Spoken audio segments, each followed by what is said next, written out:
Hello and welcome to Handgun Radio. I'm your host, Ryan Machad from the wild woods of central Maine, and this is your home for all the news, information, and discussion in the handgunning world. This week, we chat with Grant Cunningham to discuss the tools, tips, and tricks that you might want to consider when setting up your at-home gunsmithing workshop. So as always, Handgun Radio is brought to you by the Firearms Radio Network. Please check out the Patriot Patch Company for their awesome patches and other high-quality items. Visit patriotpatch.co for more information. You can always shop Amazon using our affiliate link at firearmsradio.tv/Amazon. And please help support Handgun Radio. Head over to firearmsradio.tv/pledge and click on HGR. There's a bunch of different pledge levels over there. We really appreciate it. So, Weird, how you doing? I'm doing good. How you doing, Ryan? Oh, not bad. And Mr. Cunningham, we have you back for yet another round. Gosh, it's like being home again. Ever since we mentioned... I got to interrupt real quick. Grant, I didn't know you had a brother. Yeah? And he's here. Like in my neck of the woods. Like he says he's originally from Philadelphia, but he's working in Boston at the Navy Yard giving tours. No, not mine. Wait, oh no, he looks just like you, but he's a way sharp dresser. He wears this hat with 3 corners. And like he says he's like an inventor. He didn't have the same last name as you. I think his last name was Franklin. You know, Grant may have hurt himself while he was out doing like working in the yard, but he can still beat you up if he makes it over here. Yeah. Watch out. Yeah, watch out, Weird. I saw Ben Franklin riding on the subway the other day, and I'm like, oh look, it's Grant. That's funny, actually. Oh my god! So Grant, how are you doing? What you need to do is take pictures of Benjamin Franklin wherever you see him, and like just post them on Facebook. I tried to take a picture of him, but I was chasing my daughter, and it was one of those. Every time I I wanted to do it subtly, but every time I tried to line up the shot, like it didn't work out. But that would have been like I was going to send it to Ryan. Go look, I found Grant. That'd be funny. So Grant, besides doing some yard work, what did you do this week? Let's see, gun related. Let's see, gun related. Is that what? No, could be anything. Could be anything. Well, actually, I actually did some gun related stuff like this week. I pulled a rifle out. I bought a rifle like 15 years ago that I really wanted at the time. I really, really wanted it, and I put a scope on it and I stuck it in the safe and like I never did anything with it. So here, 15 years later, I'm going, I don't remember shooting that thing. So I've been sort of setting it up and getting it all set so I can go out and actually shoot it. What's the rifle? Is that? This is a Ruger, not a Ruger. What am I saying? No, this is a Savage 10 PC in 308, which was their precision carbine. It's now discontinued. And I wanted it because I wanted a relatively compact, decently accurate 308 rifle, and this fit the bill. So I bought one, and I really wanted one, and they had come out like a year before, something like that. And I really wanted it, so I bought it, and then I didn't do anything with it, and now I'm embarrassed. So this week I decided, you bought it, so you didn't want it anymore. Well, and that's the thing. That's the thing. It's always a lot more fun to want something than to actually get it. And so what I do now is I don't buy anything. I just lust after it. And then after a while, I stop lusting after it. And, I saved myself several $100s by just lusting after it until the feeling went away. Grant and I are the same people who lust after Mannlicher stocked rifles. Oh, yeah. And then I'd probably be like, it's a little heavy to carry in the woods. But I would love like a straight pull Mannlicher stocked. I want one in 6.5 by 54 Mannlicher, I think it is. Oh. And I want, the what do they call it? The spoon handle. Oh, the spoon. Yeah. The little flattened out. Yeah. I really, really want one of those. And I've come across them over the years. And sometimes I've run across some deals, but they were always a lot more than I wanted to spend because I'm a cheapskate. And so I never really bought one, but I still lost after them. Grant, are you like me where you love the look of that spoon handle, but really it does not feel that great in the hand? They really don't, but I just like the look of them. It's a great look. It's a great look. And if you remember, the original Steyr Scouts came with those handles. The very first production ones they did. They don't anymore, of course, but the very first ones did. And I always thought that those first Scout rifles looked so cool. All the ones that Ruger did were pretty nice looking. I remember seeing those the most, with the Mannlicher style stocks all the way down to the end. Yeah, in fact, they had they called it the International, I think. Yeah, I think that was it. That was their and they produced it in the 1022, and along with a bunch of the bolt rifles, and they produced it in like 308 and I think in 260 Remington at one point with they a did number 1 too. Yeah, number 1, and they usually put those in African cartridges. The bolt actions were usually relatively short barrels, like around 20 inches, maybe a little less, maybe 18, and with the full length stock and everything. They were really very cute, very handy little rifles, and I didn't buy one of those either. In some ways, I kind of wish I had, but then again, I just lust after it, and that way it just saves me all that money. You can lust it for free, folks. Right. Yeah. I'm looking at a number 1 and 8mm Mauser, and it is looking really good. Yeah, I've never. Oh man, I gotta stop looking. I'm gonna want one. I'm gonna go buy one. My wife's gonna hate me. It's easier to stop looking. So weird. What'd you do this week? My daughter was horribly sick all week, so I washed a lot of sheets. Let's put it that way. We'll put it that way, and just leave all the important details out of that. Had no time whatsoever to go to the range. No sleep whatsoever. It was a rough week. Well, this weekend I had some time. I built a workbench. You guys can see the picture in the show notes there. I'm sure it'll be in there when we post it too. I'm not done yet. I got to add the cross beams on the lengthwise side, but that'll be, I think that's a 4-foot by 2-foot worktop, and it's about 35 inches or so high. So pretty happy with how that came out. Nice. And I got some 38 special. We did some reloading, and I used the Barry's Target hollow points that I bought at Cabela's this weekend. So what's the weight on those? 125. Yep. They worked really well with Trail Boss with the 1.0 cc dipper, using the Lee dippers there. Trail Boss, I find, does not meter well through the powder drop, so I usually go with the dippers when I'm doing Trail Boss. I mean, dippers are great if they've got the thing. My problem is I always wanted to. I don't have a full dipper set, but I've always wanted to. But every time I find a load that I want, like, it doesn't line up with the dippers, and I'm like, what's the point if I gotta grab like 3 different dippers? Right. There's too much margin for error there. Yeah, with Trail Boss, it usually ends up like right in the middle of where you want to be. A good general load. Use a little slide card they include with it, but some powders it just doesn't work with, and some powders meter better through the powder drops. So I wouldn't even bother using the dippers. But Trail Boss is just one of those that doesn't really. I find it sticks to the side too much, no matter how much I try to, wipe it out with the anti-static laundry things that you put in the dryer there and stuff like that. I still can't get it to work very well. Which powder measure are you using? Oh, the crappy little Lee one. Maybe that's the problem. With the plastic slide. Yep. Yeah. There's some powders that just don't want to meter through those at all. And if you get a powder measure that has all metal slide or a tube or something, it meters the stuff a lot better. Okay.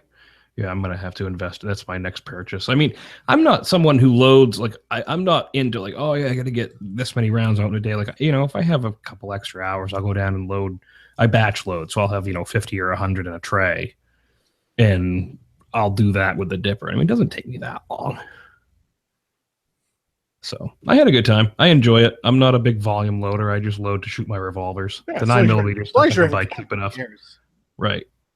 My always complaint though when I had the single stage was that it was taking me longer to load up the ammo than it was to shoot it out. And I'm that's why I really stopped loading 9mm, because I was like, I can't really justify the time I spend with 9mm when I can buy it for so cheap. 2 words: progressive press. That's true. That's the next thing. But you're probably going to get me to spend all my money talking about this episode, so I'm going to have to wait on that. So, Weird, what was your drink segment this week? So this is kind of a revisit. I know I've talked about this one before. Is called the Blood and Sand. And it's a drink that I made, and it's fine. It's a good drink. Like, probably, you might very well like it. But I didn't like it. And the big thing is it's a Scotch drink and it uses orange juice. And I've said before, I hate mixing with orange juice because like when you make a daiquiri, it doesn't taste like lime juice with some rum in it. It tastes like rum that's got kind of a sweet and sour tone to it. When you mix with orange juice, everything tastes like orange juice. It tastes like orange juice with some stuff in it. And I find orange juice overpowering. But I just recently got some Meyer lemons, which if you don't know, it's become really popular recently. You can probably find it in most grocery stores. They look almost like little oranges. They're kind of orangey in color, but they're lemons, but they've got a weird flavor to them. I've actually mixed a bunch of things with these lemons, and some stuff does not. Some stuff works fine. Corpse Survivor #2 works really good with Meyer lemons, but it's a different drink. That way, whiskey sour is not very good with the Meyer lemons. They're not quite as acidic as a regular lemon. They don't have the sharp flavor, that sharp like lemon juice flavor. So I find like a whiskey sour that really you need that kind of sharp bitter with the sweetness of the syrup and the whiskey. It just doesn't work out. But I said, you know what? It's almost kind of orangey, but it's a lot more sour than an orange. Let's try this as a substitute for orange juice with the Blood and Sand. And so we got 2 ounces of blended Scotch. I used Monkey Shoulder, a 3/4 ounce Meyer lemon juice, 3/4 ounce cherry brandy, and 3/4 ounce sweet vermouth. And still not my favorite drink in the world, but man, it is a lot better. Like this works out pretty good. So if you've got a drink that uses orange juice, but you feel that orange juice kind of gets way overpowering on it, grab yourself some Meyer lemons. They're pretty cool. I'm just glad you're using a blended Scotch and not a nice single malt. Yeah, you really, it all calls for blended Scotch on this one. You really kind of don't want to use a single malt because it'll really start fighting with the like stuff like the sweet vermouth. Sweet vermouth is such a complicated flavor. Throw like a really smoky, peaty Scotch in there. I think Grant and I made the same face when you said you mixed something with Scotch. It should be a capital offense to mix anything with single malt. Just put them out there, shoot them after torturing them and hanging them. That's just it's awful. What if they market Canadian Scotch? Oh yeah, Canadian Scotch. Wait, Canadian Scotch? Like it's real Scotch. That's an oxymoron. The Canadians in the audience are going, "Hey, don't say bad things about us." Sorry, Brian's gonna. Yeah, sorry. All right. So with that Canadian offense, we'll head into the main topic: setting up your gunsmithing workshop with Grant Cunningham. So, Grant, we talked about this last episode. I don't know if we actually talked about it on air, but we talked about having the idea to do a show about setting up your quote-unquote gunsmithing workshop. And as someone who has some experience in the trade, we thought you might have some insights into even people getting their basic stuff set up. But the first probably big thing we have to touch on is the difference between working on your guns and gunsmithing. Well, you'll get, of course, a lot of different answers from different people, but in general, there's a big difference. There's a divide between putting new parts in your gun, right, and just swapping parts. For instance, on an AR-15, there's really no gunsmithing involved. I mean, you drive out some pins, put in some pins, drop some parts in. There's just there's nothing to it. It's like playing with Legos.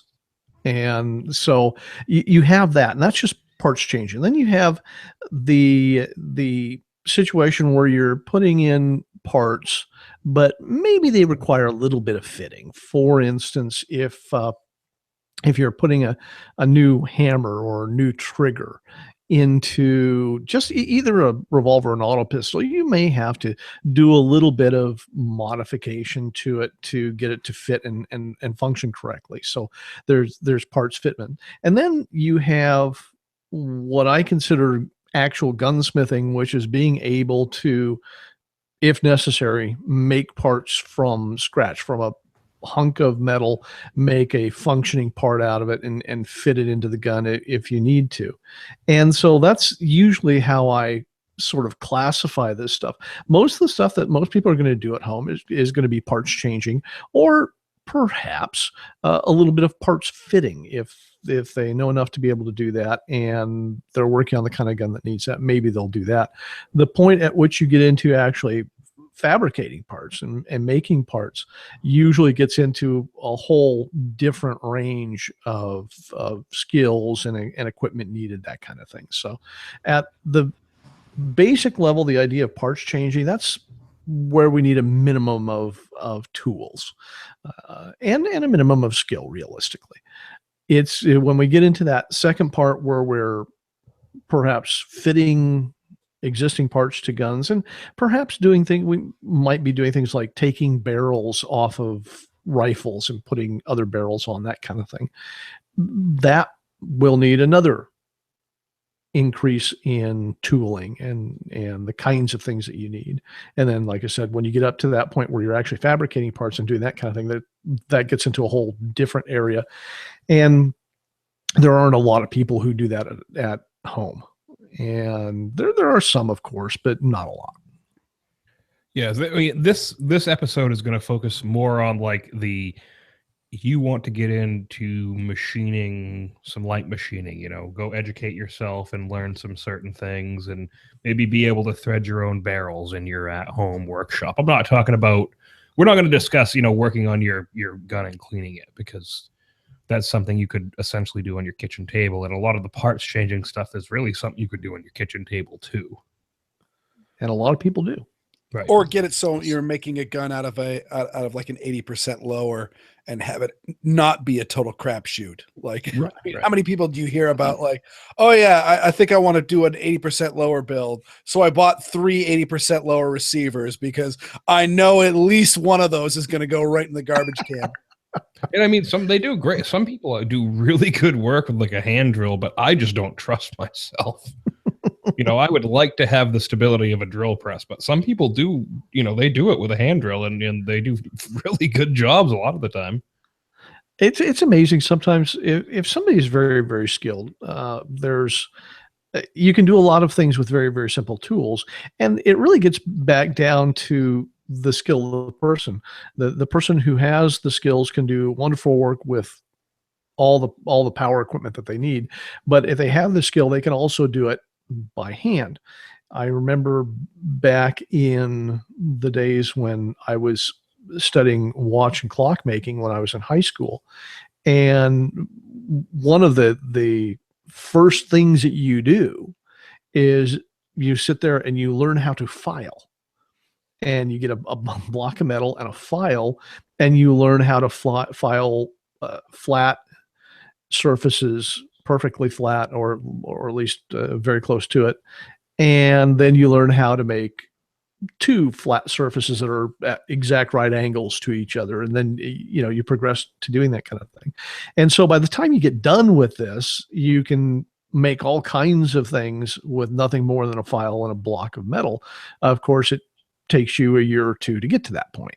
But once you get there, you've got these wonderful skills that you can take a file and do all kinds of amazing stuff with it. So before we start talking about the rest of this, I'll let you know. So my background, I have little to no background working with metals. My background is mainly in the woodworking area. My grandfather taught me a lot as I was a kid. I know how to build most everything I would need to build, how to build like basic structures and stuff like that, furniture and whatnot. So this is going to be kind of an education rate. Weird. Do you have any experience in any of these construction machining type of things? I grew up with no experience whatsoever. My family is not. There are a bunch of good woodworkers, and actually my uncle, I don't think he's ever a machinist, but he's done a lot of fabricating and welding and things like that. He builds kit cars and things like that. But that was never anything that I rubbed elbows with as a kid. And now my experience has just been I think I can do this. This doesn't seem like it's too scary a step, just taking baby steps towards usefulness. And also I've been in knives for a long time. And so, yeah, no, just, sharpening and honing knives has been an ever evolving paradigm for me. But other than that, no, I'm not. I'm one of those people that goes 80% lowers. Yeah, I'm not going to do that. So Grant, like choosing a workspace, what are some considerations that someone has to do? It's getting started. So you have your organization, but first of all, they have to be able to choose a space within their home or wherever they are. Well, ideally you would have a space that is not in your kitchen, right? In a garage or a basement works really well. If you have a separate outbuilding where you can put like a shop in, hey, that's great. But in general, what you're looking for is a space that is reasonably clean, that is well lit, because you do, if there's one thing that you need when you're doing any sort of gun work, it's good light. So make sure that it's got good light, I like fluorescent lights, and I prefer high CRI bulbs, which is color rendering index bulbs in the fixtures, somewhere around a CRI of 85 or better, and I prefer a color temperature around 42 to 4500 Kelvin. It's just easy on the eyes. It makes it easy to find things. So you want a nice clean area. You want an area that you can move around in very, very easily. If you're stuck in a closet, for instance, if you can't get your elbows out when you really need to put leverage or force on something, that's kind of a problem. I like a bench that is comfortable at standing height. And so if I want to sit down, I use a stool, right? So that if I need to sit down and work on something, I can, but I prefer it to be at a decent working height, which is probably, I'm going to guess around 40, I don't know, 42 inches, something like that. I'd have to measure it. The bench I built today was 40 inches high. Yeah. My general rule of thumb is if I can stand comfortably and lay both my forearms flat with my arms bent at 90-degree angles, that's probably a good comfortable height. In fact, I have a tape measure here, and yeah, for me, 44 inches is just about right. And that's a really good height for me. And keep in mind, a lot of reason that I like a high bench like that is because I did come out of the clock and watchmaking field where that's the height of a bench. And so that you can work on things standing, or if you sit down, you can look straight into something. I rather like that bench height. Whatever it is, you need a bench that's relatively sturdy, and something that's not terribly flexible, doesn't move around.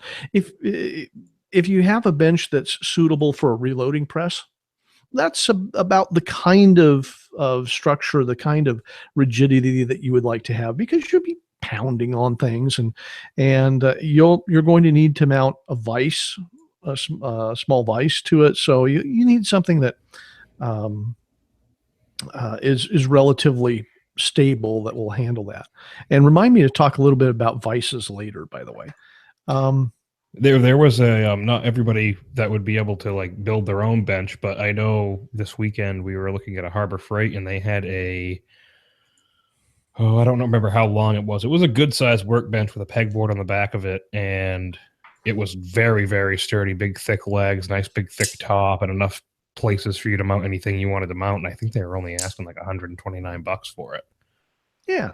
So, I mean, if you don't have the skills to do it, I mean, it was completely finished. It was, sealed and everything, and that might be a good option for you. There you go. And it doesn't, depending upon what you're going to work on, the size of the bench, my main bench is probably around 20 inches deep and probably about 30 inches wide, something like that. It's a relatively small bench. Keep in mind, I spent most of my time working on revolvers, so I don't need a whole lot of room. If I was doing a lot of work on rifles, I'd want something much bigger. You want to be. Sorry, I didn't mean to interrupt you. Do you have drawers on your bench? Yes, there are some drawers down. Actually, there's again, it's my old watchmaking bench. So there's a drawer that would be like the top drawer on a desk, the center drawer on a desk, kind of wide and not very deep, right? Not very high. And then under that, there's a catch tray that comes out, and it's just a wooden frame the size of the drawer, but it's got like a leather or fabric covering in it. So if that comes out, so if you drop parts, they drop into that. And then down the side, there are some small drawers that hold the tools that I use most commonly. So I put the tools that I use all the time in the top drawers, and then the ones I use less often rather, go down the sides. And then I've got that's just the most common stuff, the stuff that I use all the time. I also have, two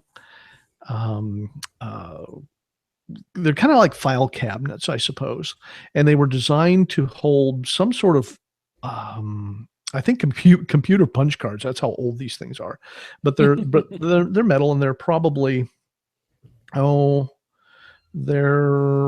around 10 inches wide by about 6 inches deep, or 6 inches high, and like 28 inches deep. I mean, they're really, really deep.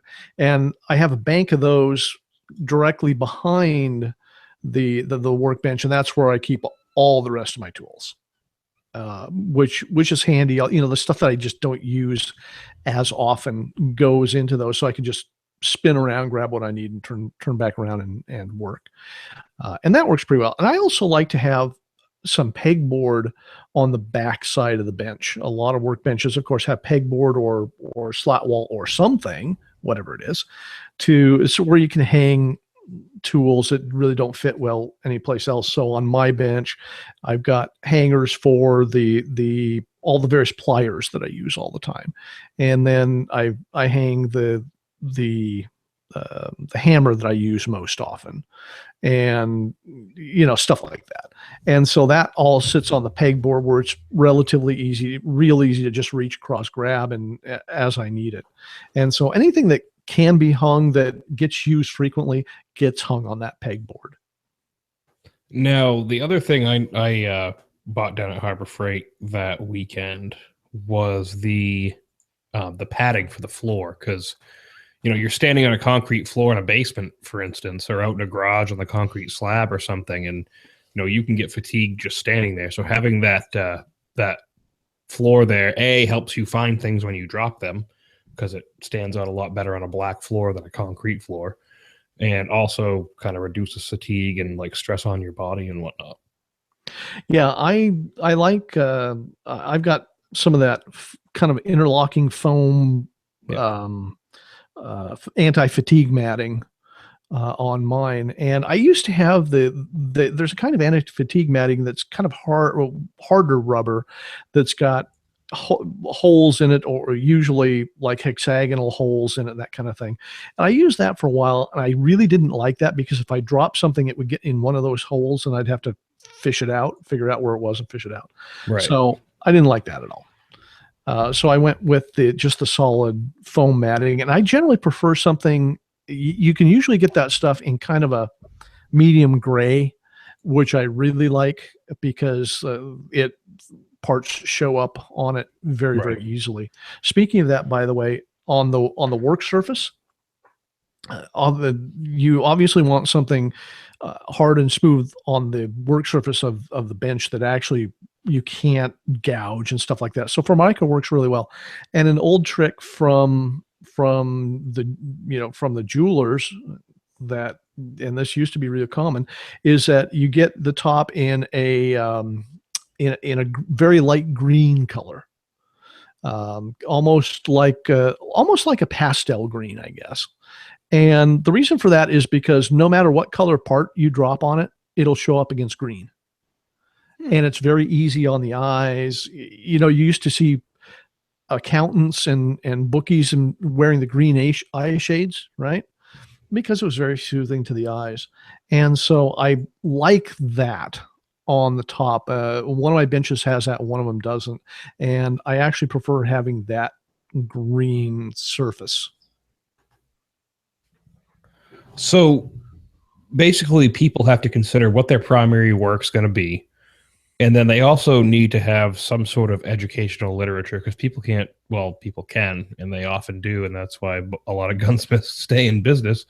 They just jump into things without really knowing what they're doing. So what is some educational literature that you might recommend for people wanting to get started? Oh gosh. First of all, you should always have some gun parts catalogs. And these days, of course, we do everything on the net, but sometimes having the printed catalogs are very, very handy. Because they'll usually have a lot of diagrams and things in them. And it can sometimes be a lot easier to find something in a catalog than it can be online. The Jack First Gun Part Company used to put out these big, thick catalogs because they were the premier used gun parts dealer in the United States, really. And so they had these big, thick catalogs that had exploded drawings of all kinds of guns and guns that you never heard of and you're probably never going to see. But it's amazing how often some of that comes up. Another set of books, and I don't remember, gosh, who makes these, but it might be Gun Digest. It might have been somebody else, but there was a series of books called assembly disassembly guides to a whole bunch of different firearms. So there was one book on assembly disassembly of revolvers, and another book on auto pistols, and Those another are Gun book Digest. I have that full set. Yeah, you know which one it is. Yeah. Do you remember who printed that? It's Gun Digest. Well, okay, good. I thought it was Gun Digest, and I hope that's still in their catalog. And those things were great because they would have, again, if you got into something a little odd, there was assembly disassembly instructions for all kinds of guns. For instance, have you ever tried to take apart an HKP7? It ain't easy, and it isn't clear how it comes apart, and it requires special tools to take it apart. And so I had one of these guides. This was years and years and years ago. And, okay, so that's how that thing comes apart. And okay, I was able to make the tools that I needed and to take it apart and work on it. But those things are just invaluable. And I would say that if you're going to do anything other than limiting yourself to one gun, like if you're only going to do 1911s, okay, you probably don't need these things. But if you're going to get into other stuff, and sometimes that other stuff is kind of fun, those guides are just a godsend. So, okay, there's no, I don't know, I'm trying to think, I look at YouTube and there's really not a lot of quality material out there. And I really, really think that people would probably be best served by maybe going to a community college and taking a class on basic machining and stuff like that when they're going to be buying these tools, maybe. Right? You still there? Agree? Yeah. Do you agree? I'm not sure I heard all that. You want to try that again? I said I recommend that some people, when they're saying they want to get into basic gunsmithing, that they go to their local community college and take like a basic machining course or something like that. Oh yeah, that's always handy. And there, of course, there's a lot of stuff that you can learn from books, but some of it just requires hands-on work. And so if you can take, and I've told people this for ages, if, for instance, if somebody wants to get in gunsmithing, but they really have no mechanical background or even know if they have any mechanical aptitude, going to community college and taking an auto shop class is a really good thing to do, because it teaches you how parts go together and how they interact and things like that. That's actually, believe it or not, very, very handy. There are some community colleges these days, and my local community college, I think, still does this, that have clock making classes. There are a lot of retired clock makers out there who teach classes for people who want to take clock making as a hobby. And there are a lot of hobbyists watching clock makers out there these days. And a lot of community colleges will have those courses. Those are probably, if I had to pick one course, those are ideal, because the parts are small. You're dealing with a lot of interaction between parts, and there's motive force that you have to deal with and things like that. And so a class like that, and you'll learn basic hand tools, how to manipulate things, and it will allow you to see logically how mechanisms work together. That would be absolutely ideal.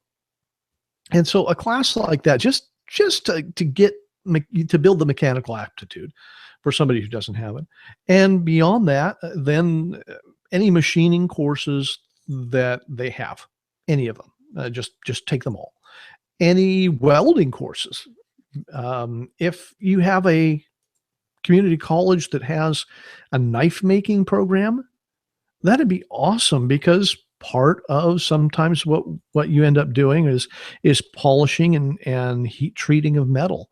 And so all of those things can be useful at some point down the line. And so I would encourage people to take those courses. The community college is still an amazing resource, at least in most parts of the country. So moving into this safety and personal protective equipment, or PPE. Now, what are some things that people might overlook? I mean, everybody, you would hope they would understand safety goggles, gloves when necessary, maybe an apron when necessary, but, stuff like having all your clothes tucked in tightly and not wearing loose clothing around stuff like lathes. Yeah, when it comes to protective equipment, you of course, it depends upon what you're doing. Gloves are always great when you're dealing with any sort of cleaning solvents. Even when I clean my guns, I wear gloves. And if I'm dealing with a particularly dirty gun, I'll put gloves on and then clean it, and then of course dry it off and everything. Then take the gloves off, and then I can work on it. I don't like actually working on guns with gloves on, because there's a lot of slippage that occurs, and of course you lose the tactile sensation that sometimes you need. But gloves are always great when you're dealing with anything to do with chemicals. And anytime you're, for instance, using any sort of cold bluing solution, gloves are important. Safety goggles, anytime you're hitting something, anytime that you're grinding something, anytime that you're shearing something, like a lathe, for instance, shears metal off. Anytime you're doing anything like that, anything that sparks or produces stuff in the air, safety goggles are just a must. I wear glasses all the time, and my glasses are impact rated. I have them, when I have the prescription filled, I have them filled in impact resistant plastic. And so that's important. And sometimes even a respirator, a mask, and something that you would typically use, like for maybe painting or paint stripping or something like that. So can be handy at times too. Again, if you're grinding a lot of dust and stuff in the air, that's always important to keep that stuff out of your lungs. So those things, I always wear an apron when I'm working, mainly to keep my clothes clean, of course, but a smooth front apron, that's just less things that are hanging over and catching on things. And not only do you worry about catching on things when you're running equipment, but you should also worry about that if you're using any sort of torch. I learned this the hard way when I was in high school and caught a shirt on fire. Long story, but it just, and I like the apron made out of cotton because they don't catch fire as easily. And so I have two cotton aprons that I've had since I was in high school. That's how old these things are. And they work great for that kind of thing. So, you don't really require a whole lot of personal protective equipment, but safety glasses are just absolute must.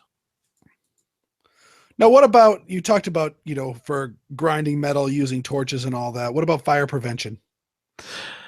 Well, any shop, and I'm so used to fire protection because, we have fire extinguishers all over our house and shop, and it's almost second nature for us.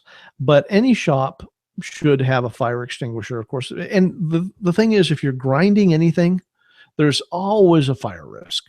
Always, always, always, there's a fire risk. And so it's a good idea to have a fire extinguisher.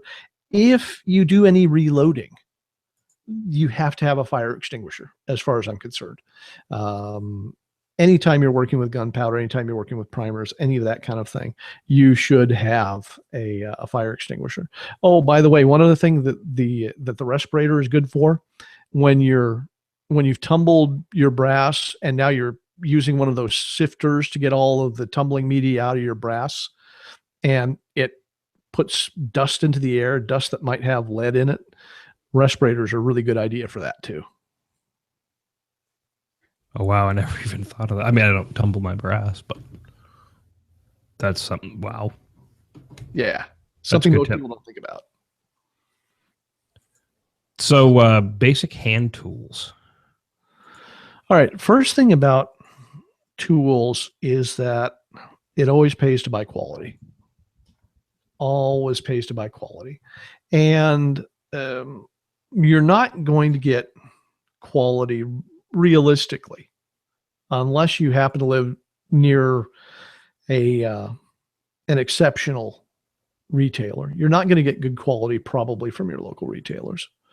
And you should probably look at buying your tools mail order from someplace like Brownells.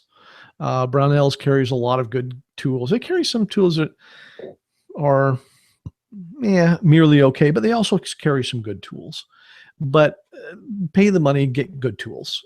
It will pay for itself in less frustration, less accidents. And by accidents, I mean something where you slip and screw a gun up. It happens. And they'll just be more pleasurable to use. So spend money on good tools. And I talked about filing earlier. For instance, the money you spend on files, because you will be using files, is money that is well spent. Buy the best files you can. And the best files are either Swiss or German. There is no such thing as a high quality file from America. Forget it, folks. They're going to be Swiss or German. Screwdrivers. Again, Swiss or German are the best, but there are some good screwdrivers made in the United States as well. But again, spend money for them. That doesn't mean that you need every single screwdriver you have to be absolute top quality.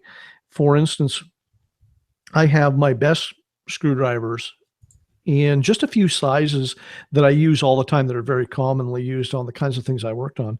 And then the other screwdrivers that I didn't use as often were of somewhat lesser quality. And in fact, in a lot of cases, they're actually interchangeable tip type screwdrivers. If I didn't use them all the time, then I could afford to relax a little in terms of quality. But the things you're going to use all the time, make sure you buy quality. Just spend the money. Good pliers, for instance, are just absolutely a must. Good tweezers, interestingly enough, you'll use a tweezers a lot to pick up small parts, get things out of packages, to pull things out of actions. Good tweezers are important, and again, the best tweezers are usually Swiss. They'll cost you a little more than the American or the Eastern European stuff, but it's worth the money to invest in those, because especially if you're picking up things like shims, a bad tweezers just won't pick them up. They'll drop them. They'll kink them. They'll do all kinds of things. So buy good tweezers as well. A good handsaw is useful if you're cutting things out, things like that. Good handsaw with good saw blades. The best saw blades, again, tend to be Swiss or German, although the American saw blades from Starrett are really good as well. And then the one thing that every gunsmith is going to need at some point are measuring tools, because you have to measure diameters and lengths and all that kind of thing, sometimes depths. And so good measuring tools are important. And this is an area where, again, don't skimp. Again, the best ones are typically Swiss, sometimes German. Don't get the Harbor Freight specials. Pay the money for the good stuff. It'll last longer. It'll be more reliable. It'll be more consistent over a long period of time. And they'll be much easier to work with. So get a decent calipers. If you like digital, hey, digital are great. I prefer dial calipers myself. And some old school people like vernier calipers, which are different yet. And I have some of those as well. But I like a good dial caliper. And although I do have some electronic ones, some digital ones as well. If you're looking for a decent measuring tool at a decent price, the Japanese brand Mitutoyo is good. If money is no object and you want the best, go for Tesa, Tesa, or Edelon from Switzerland, and they're absolutely superb. But you will need a caliper, and you will probably also need a micrometer. A caliper doesn't really measure to very close tolerances. About realistically, 1/1000 is about all you can expect out of even the best caliper. Even if their display goes to like 1/10, they don't actually read accurately that way. If you want to measure accurate diameters, you need a micrometer. And so a decent caliber, decent micrometer, that will do, about 90% of what you need. You may at some point need things like depth micrometers and things like that, specialized tools, but a caliper and a micrometer will get you started. I didn't hear you say anything about hammers. Oh, hammers are another topic. It's tough to find good hammers. By the way, Really? do you in your shop, do you work with metric or imperial? Imperial usually, unless you're dealing with a foreign gun where the parts are metric. But I have both, so I just switch off between them as needed. And for instance, my lathe and mill are all in inch measurements. Oh, so I thought that was the greatest deadpan. I was making the metric hammer joke. Oh yeah, cute. Metric screwdrivers. Actually, there are metric screwdrivers. Oh yeah, no, absolutely. I fully understand that.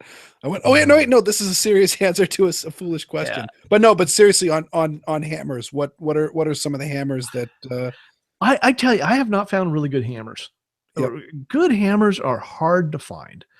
And it used to be that you could buy good hammers from jewelry houses because engravers use them all the time, jewelers use them all the time, and that's still a good source, but typically they're just not heavy enough for a lot of gunsmithing stuff.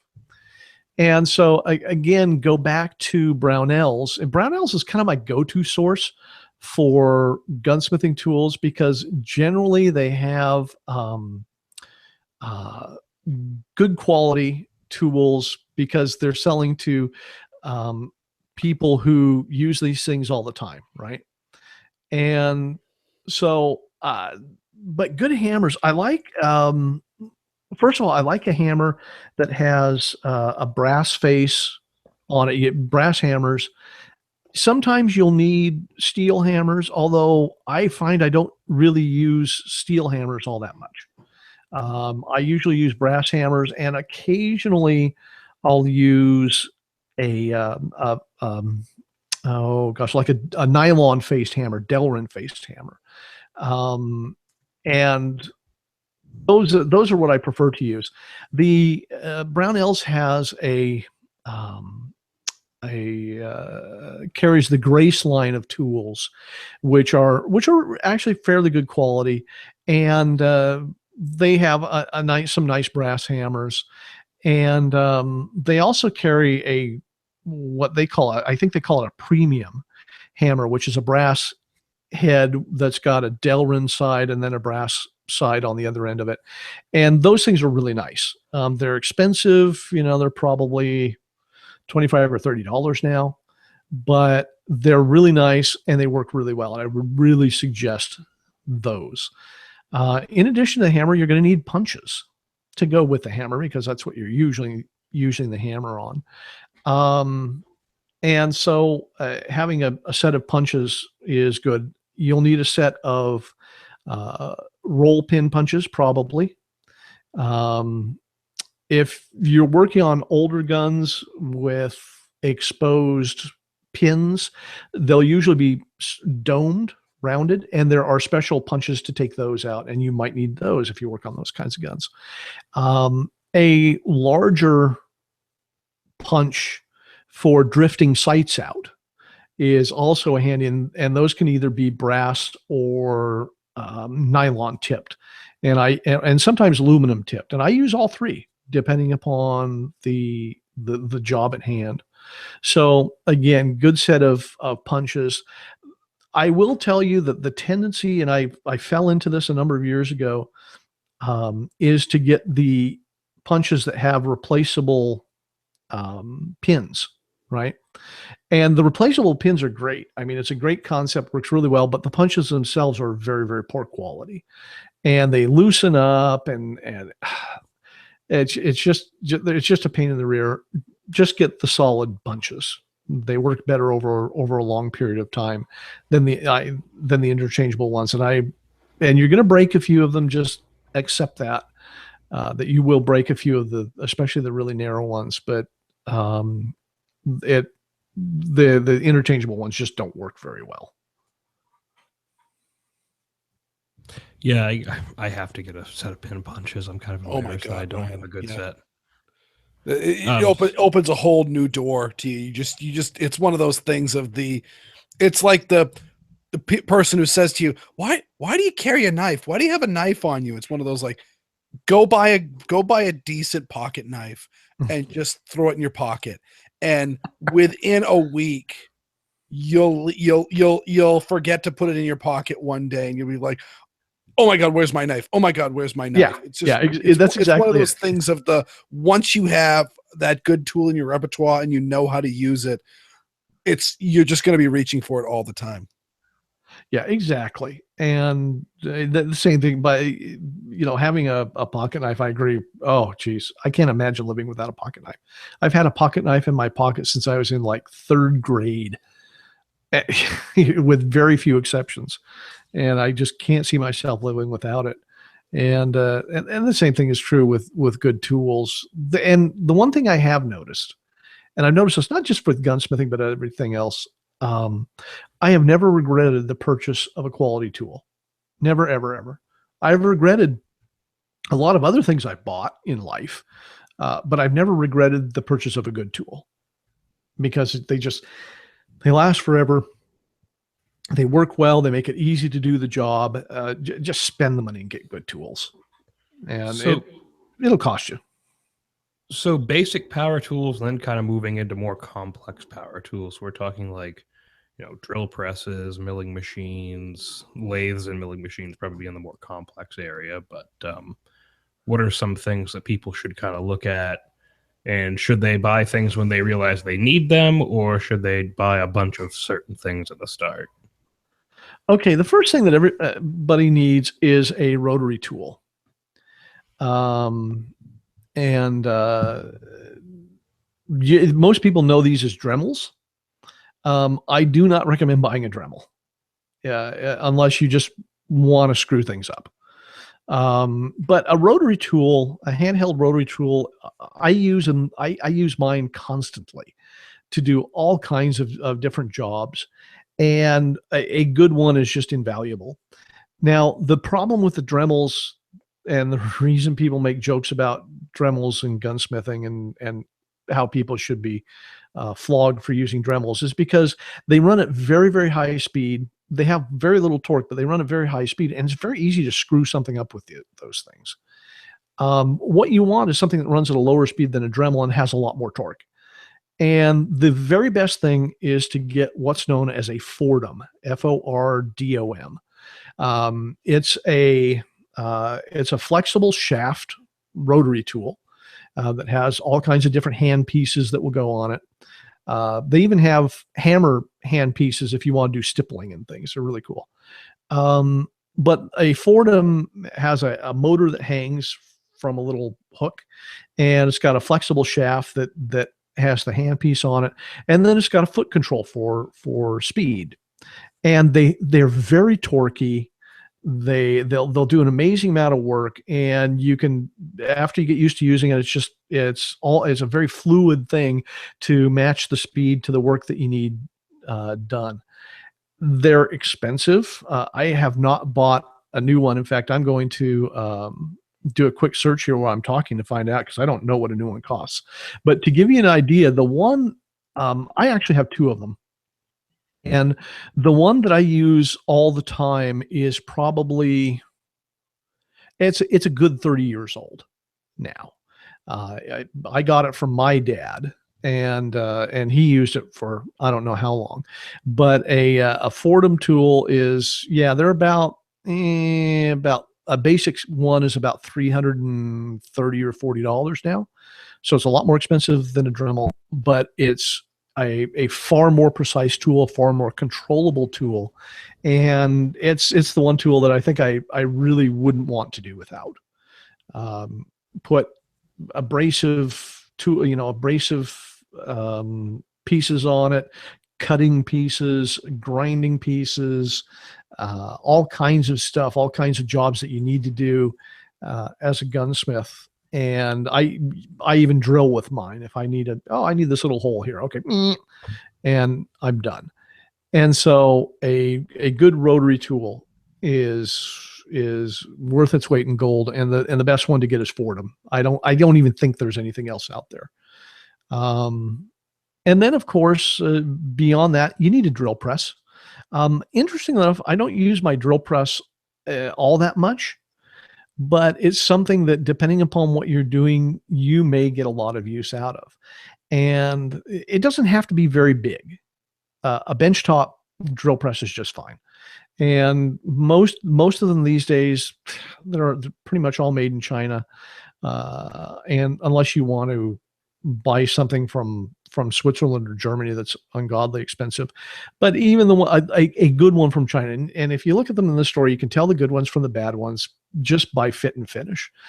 And there are various levels of quality in the Chinese power tools. Get one of good fit and finish. It'll generally have more precise bearings in it, and you'll have less run out in the tool. And just a benchtop one is just fine. If you're lucky enough to find a vintage drill press, some of the vintage drill presses are just wonderful. Some of the old Craftsman drill presses are really great. Some of them are very worn out. You have to check that check for play in the spindle. But if you can find a really good condition vintage one, they're going to probably be better than what you can buy new today without spending thousands of dollars. As I said, I don't use a drill press as much as some people do. I generally end up using my mill for that, simply because it's closer to the bench than the drill press is. That's probably why. So that brings us to, I guess, mills and drills, or mills and lathes. So what is because I'm sure people are familiar with the terms mill and lathe. So what is a mill? What does that do? And what is a lathe? And what does that do? Okay. A lathe is a horizontal tool that rotates the work against a fixed cutter. So for instance, a barrel is made on a lathe. You take a piece of steel and you rotate it and you cut it down to the diameter that you need. Lathes do things like threading. Lathes do things like squaring up the face on a barrel. Lathes are very handy for doing things like crowns on barrels. And this is what you use the lathe for. And again, depending upon the type of work that you do, some people will use the lathe more than the mill because of the nature of their work. So it kind of depends upon the work you're doing. If you're doing any sort of rebarreling, you're probably going to need a lathe. If you're doing any sort of barrel crowning, you're probably going to need a lathe. The mill, on the other hand, holds the work stationary and uses a rotating cutter to do the work. And the thing about a mill is that it can cut grooves, it can cut flat surfaces. For instance, if you look at the serrations on the side of an auto pistols slide, on a Glock or a 1911, doesn't matter. There are those grooves, those serrations that you use for cocking serrations. Those are done on a mill, and the slide is held stationary, and then a rotating cutter cuts each groove at a time. There are actually production machines that do them all at once, but for our purposes, it cuts each of those grooves, and you can change the angle at which they cut and all that kind of thing. A mill, for instance, if you have an 80% AR-15 lower, a mill is what takes out all of that material on the interior of the lower, that the casting, where the trigger and all those parts go. So a mill is very important if you're doing that kind of thing. A mill is important if you're doing things like I said, cutting serrations and slides, cutting dovetails for sights. That's a job for the mill. Doing all kinds of things like that is, in fact, most people today who are cutting checkering on 1911 frames do it on a mill. They have a special fixture that holds the frame, and the mill little tiny cutter comes along and cuts each groove, and then it rotates a little bit and cuts another groove. And so most of the checkering that you see today is done on a mill. So it's a very, very versatile tool. There are some things it can't do, which is why you also need the lathe. But the combination of the two, a lathe and a milling machine, you can do just about anything that doesn't require welding. The nice thing about a mill is that generally you can also use it to drill with. So if you elect to get a mill, you really don't need a drill press. I have both, which is, like I said, I really don't use my drill press that much because of that. Now, we want to make for people who want to work on guns, what size lathe should they get? Because I know there are a bunch out there like mini lathes and stuff like this. And Right. not everyone is going to have the space for a massive lathe to bring in, full rifle barrels and stuff. What's a decent compromise size, maybe?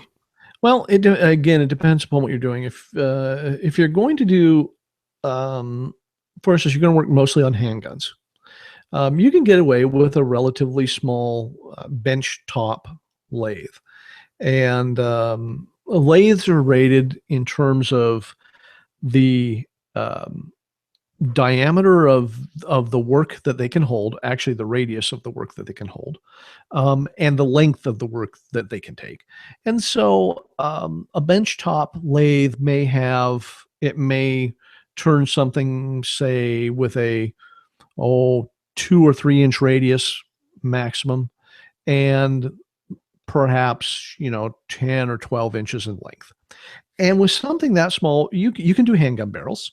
You can do revolver barrels as long as they're not, really long revolver barrels. You can make firing pins. You can do stuff like that. You're not going to, for instance, do anything with a rifle.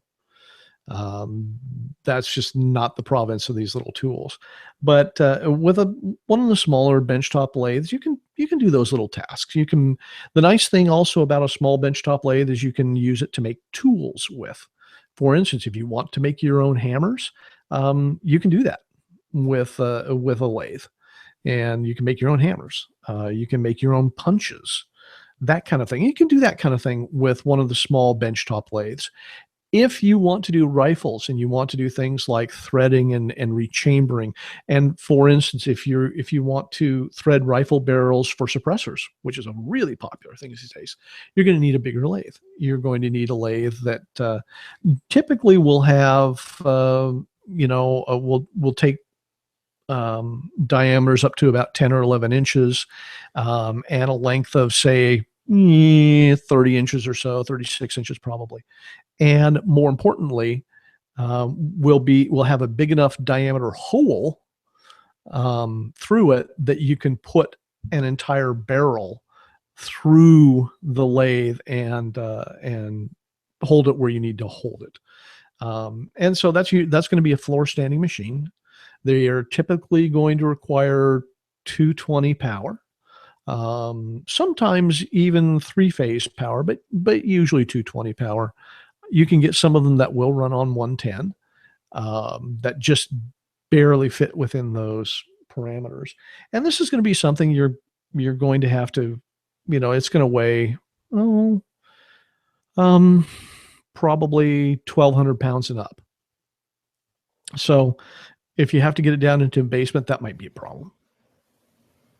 And most of the mills are just like your benchtop type of thing, not nearly as big.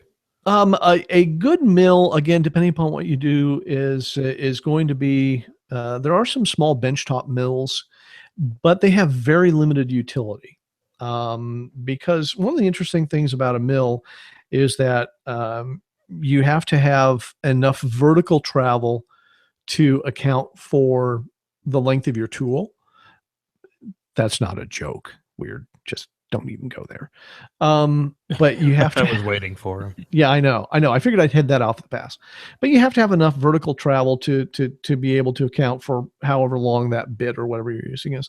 And then you have to have enough horizontal travel to accommodate the entire length of what you're working on. So the small benchtop mills, for instance, if you wanted to do even, say you were working on a slide on a 1911 and you wanted to put those really nice serrations on the top of the slide between the front and rear sight, right? That everybody does. The small benchtop mills aren't going to do that because they don't have enough travel to accommodate that entire length. Even if you can fit the entire length on the machine, they don't have enough travel. So the little tiny benchtop mills really don't have much utility. If you need a mill, you're going to need something that's floor standing. And even so, the smaller ones are not terribly big. The smaller ones probably weigh, 500-600 pounds, something like that. And they go up. You can buy mills that weigh 20,000 pounds if you want to. Those are relatively large, but a mill, you're looking to do anything useful. You're looking in that neighborhood. My mill, for instance, isn't big enough to do a lot of rifle stuff. For instance, if you want to flute a rifle barrel, you want to make a nice flute all the way, down that rifle barrel, to reduce weight. You need a mill that has a lot of table travel because you have to travel the whole length of the barrel. My mill is great for all the handgun stuff I've ever done, but one wouldn't allow me to do a rifle barrel, for instance, even though it's a fairly large machine. So you have to size it based upon the work that you're going to do. And again, if you're going to do rifle barrels on a mill, that's going to require a much bigger machine. So before we wrap up here, I figured this was probably a really important question. What are some tools that you would advise people to avoid buying, either hand tools, power tools, or any other implement that they might be led to believe they need for the workshop, and it's just a waste of their money and it's just going to collect dust? Okay.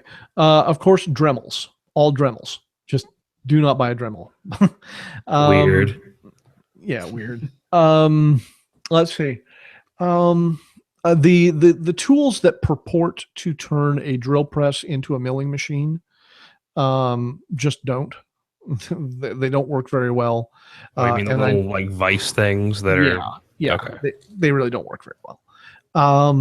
Let's see what else. The combination mill lathe that some companies sell, the mill really won't do any work, and the lathe portion of it is typically substandard. So stay away from the combination mill lathe things. They really don't work very well. At the same token, don't buy anything advertised as a mill/drill.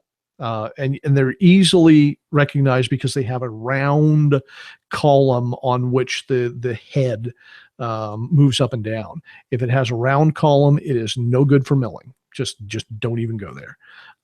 If you want to mill, buy a real mill. And keep in mind, there are a lot of these things available on the used market, particularly if you live in an industrial area. There are a lot of used machine tools available that you can get, sometimes for the price of scrap. You'll need somebody knowledgeable to go with you, but they're much better than buying one of these cheap mill drill combination things. Just don't. Let's see what else. Cheap pliers, just don't. Let me think. I can't think of anything else off the top of my head that I would really caution against. What about steel punches? Buy good quality steel punches. If you can, again, Brownells will generally have good quality steel punches. Just go to Brownells, buy what they've got. If you have an industrial machining supply house near you, Starrett punchers are always good. They're wonderful, but Brownells will carry decent steel punches for you. Again, stay away from the interchangeable pin punches. They just don't work. And I've tried more than one set of those things. Let's see. Wasn't there a story you had about the tailstock I believe it was on your blog, where you like leveled out your machine a bunch of times and then ended up just buying a new tailstock and putting it in or something, or the center, or I don't remember exactly what it was. Oh yeah, I had a on the tailstock of lathe, there's a rotating center that goes into the work, and I had trouble with dimensioning when I was cutting it. And I couldn't figure out, and I leveled the thing and I did all kinds of stuff. And it turns out that the rotating center in the tailstock was bad. The bearings were shot. And so I just bought a new one and everything was fine again. If you're buying, here's something. If you're buying cutting tools for your lathe or your mill or your drill press, just do not buy Chinese cutting tools. There aren't any good ones. The best cutting tools stay with made in the U.S. cutting tools. You'll be fine. Some of the like German cutting tools, Japanese cutting tools are okay. The Swiss cutting tools are always good. Just avoid anything made in China in terms of drills, twist drills, commonly called drill bits, milling cutters, lathe cutters. Just stay away from anything. My general rule for cutting implements is US or Swiss, period. You will drive yourself batty going through cheap Chinese drills. Excellent. So, Weird, before we wrap up, you have any questions or comments? No, I'm drinking from a fire hose here. This has absolutely been incredible. Oh, we're just like skimming over the top of this stuff. I'm well aware. So Grant, you should probably maybe write a book about it. Yeah, maybe I will one of these days. I thought about writing a book. You could be like the Bob Ross of the gunsmithing world. Oh wow, I've almost got the hair. You could be just painting pretty little pictures of guns. You want to mill happy flutes into this revolving cylinder. There you go. Yes.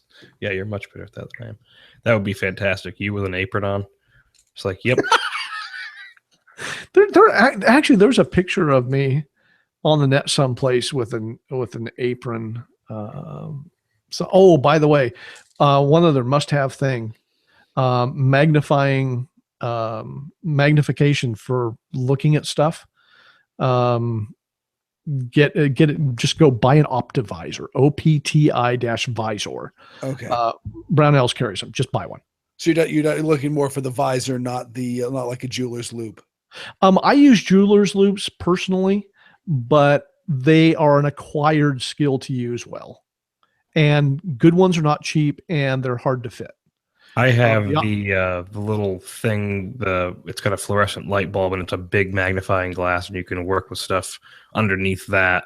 Like in it, it's got like a spring on it. It's like a little boom arm on it. Yeah, I've used those. I don't like them at all. It works all right for some things, but you can't get the angles on it, and the quality of the optics is not good. And you lose some binocular vision. The Optivisors are great. Just get one of those. It doesn't have my fluorescent light though. Yeah, I'm sorry. Killer fluorescent light. It still works as a light. All right, so with that, we'll head into the wrap-up section and close out the show. Don't forget to shop Brownells using our affiliate link. Head to firearmsradio.tv and click the affiliate link in the upper right-hand corner. Be sure to go like Handgun Radio on Facebook and share it with your friends, and leave us a review on iTunes. Be sure to visit the Firearms Insider and check out the Firearms Radio Network on YouTube. And Weird, where can people find you? You can find me at my blog, which is weirdworld.com. You can also find me on the Squirrel Report and the Gun Blog Variety Cast. Thanks again for coming on. And Grant, as always, thank you again for coming on. And like you said, we just skimmed the surface with this, but I think it's been a pretty good idea for people like me. I hear mill, I hear lathe, I hear all these different terms. I want to know from someone who uses one regularly what all these things mean. So thank you for coming on and talking about that. And thank you for sending me your book as well. Well, you're welcome. It's always a lot of fun coming on with you guys and sitting here and talking with you. I enjoy it a lot. And there's a link in the show notes. Buy his book. Click on that. It'll send you to his website where you can buy his book in many different formats, which is Prepping for Life, right, Grant? Yeah, the latest one is Prepping for Life, and that's available Amazon, iBooks bookstore. Just go to my website at grantcunningham.com. You can find it there too. And it's a book on how to plan for your personal and family safety. Excellent. Well, thank you again for coming on. And until next week, have fun and safe shooting.